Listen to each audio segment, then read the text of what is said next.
Hi, everybody. Welcome to my Stupid Opinions podcast, episode number 1.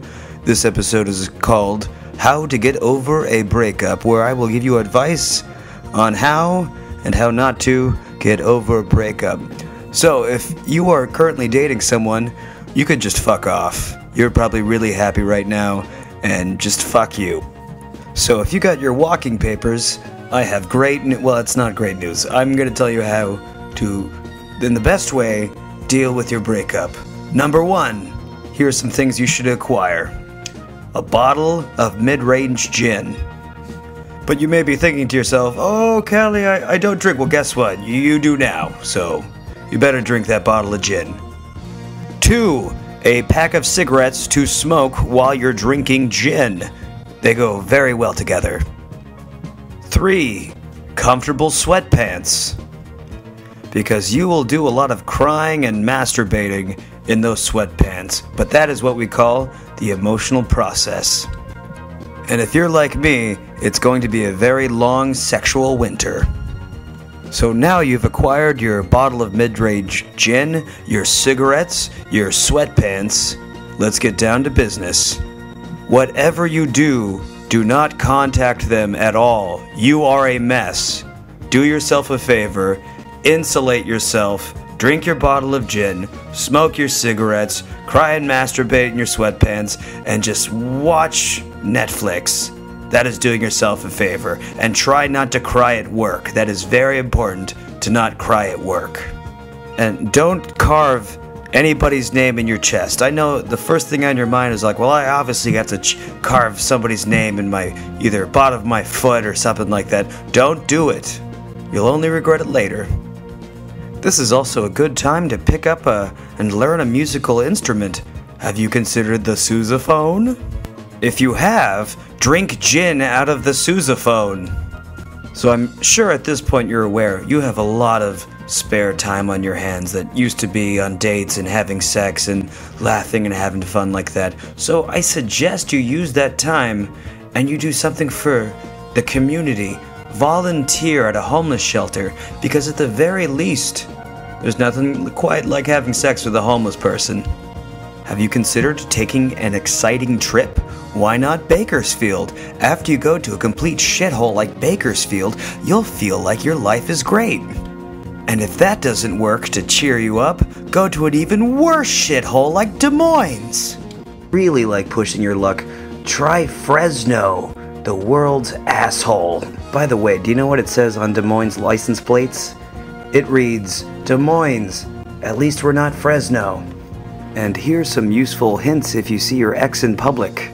1, don't throw things at them and scream. I know that's really what you want to do, but if your decision making is similar to that of a chimpanzee or orangutan, it's probably not good decision making.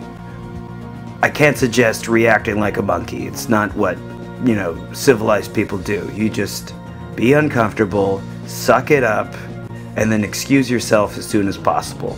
Because that's what people with manners do, not monkeys. I mean, yeah, biting someone in the face, it sometimes would feel really good, but you know what? It would just be bad all over the place. Everyone would be upset around you, especially if it was on a bus. The bus driver is upset. Everyone's just like, oh my god, that person just bit someone in the face. It's bad. So don't do it. I mean, maybe if someone really has it coming, maybe go for the fingers first instead, just to be polite. But, thinking about what I'm saying right now, it still doesn't sound good, so don't do it. Unless you really... No, just don't. 2, if you happen to be at a party where your ex is at, I suggest you get drunk beforehand and dress in yacht clothes, like you own a boat or have a friend that owns a boat. The little blue blazer, polo shirt, white jeans, little captain's hat. Because at least it looks like you just came from an amazing boat party, You're really moving on. You know someone with a boat, or maybe you own a boat or yacht. You're looking pretty good. What do they got? Not a boat.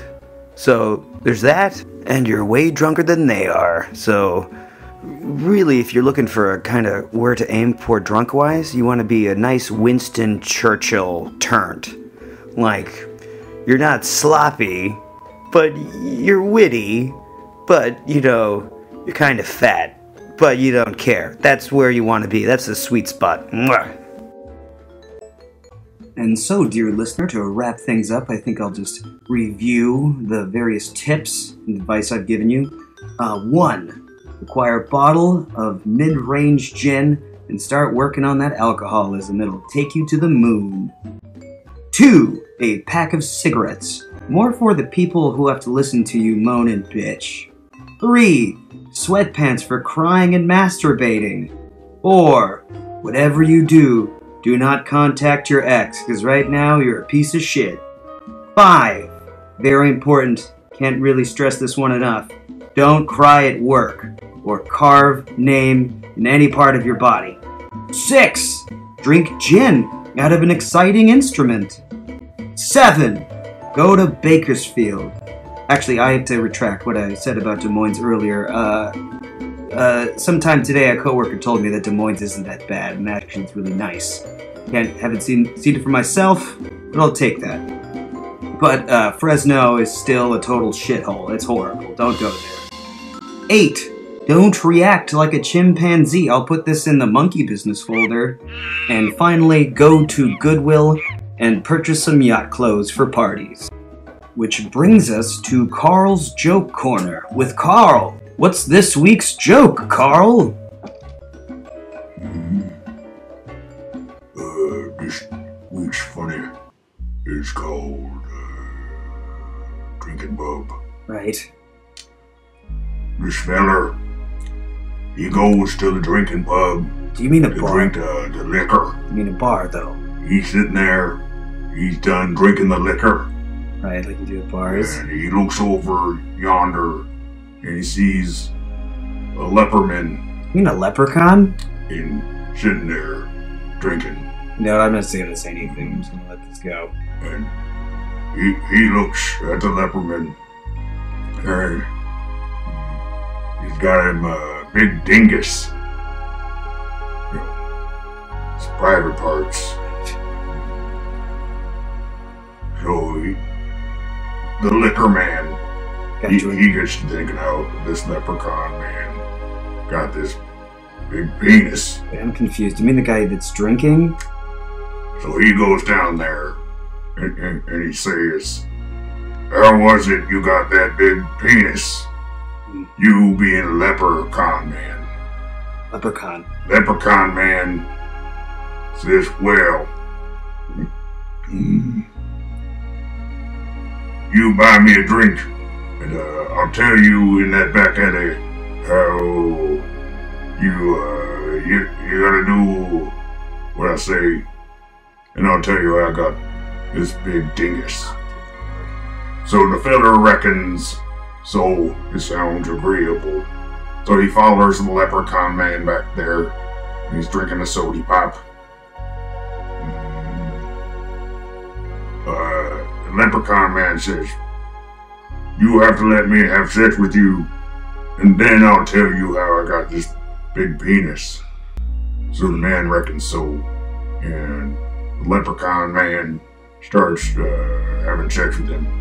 He brings over a big bucket to stand upon, having sex with the man, and the man says, he asks the man, "So what do you do for your job?" The man responds, "Well, I work in I done work graphic design." What? The leprechaun man's and he's still having sex with him. Where do you get graphic Well, design? how old are you? Man says, "I'm 32 years old." Leprechaun man says, "You're 32 years old and you still believe in leprechauns?" That's a joke, I know. I reckon it's funny. Well, thank you. Heard from a man. Thank you, Carl. That was a very insightful joke.